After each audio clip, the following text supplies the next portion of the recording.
The power of journaling.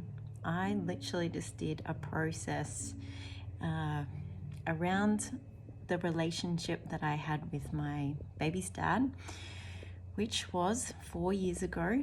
And honestly, I'd moved on from it, and I thought I processed everything, but I had this intuition that I needed to, there's an ad in the background, sorry,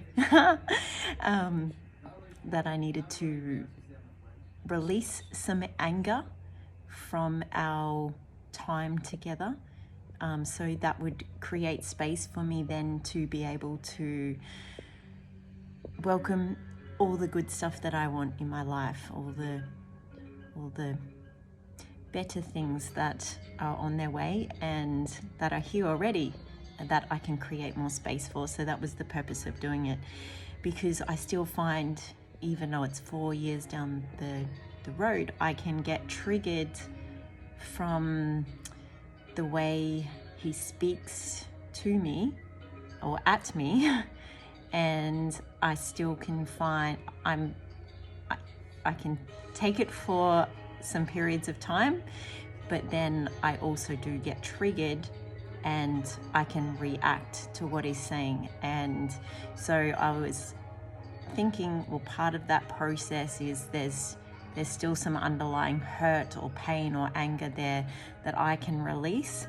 So then I'm more in control of my emotions, even better to what I am, which is 1000% better than I was. But there's still, this is the next piece. It's like there's something else, right? You can always go digging for something deeper, especially when you're trying to understand or create more space in your life. That's what journaling is so powerful for, because you can literally just sit there and start writing and writing and writing and writing, and before you know it, you're at 22 pages. And I was like, oh my goodness, where did that come from? Obviously, that's still the anger that I'm holding on to, that, I just need to let that out and go, and then forgive him, because it was part of the relationship. There's nothing I can do about it, or it was a learning lesson, and I wouldn't be here today without it. So forgiveness is like processing the anger, and then forgiving is also the same percent importance. So it's like 50% of letting it go and 50% forgiving, for you to be on the other side. And so a big process. So I encourage anyone that has anger towards someone or finds it hard, it's probably this way of looking at it, it's probably better. So if you find it hard to be emotionally centered or standing in your power when you're in an argument with someone, or you're having a conversation with someone, and the past pattern was for you to get really easily triggered.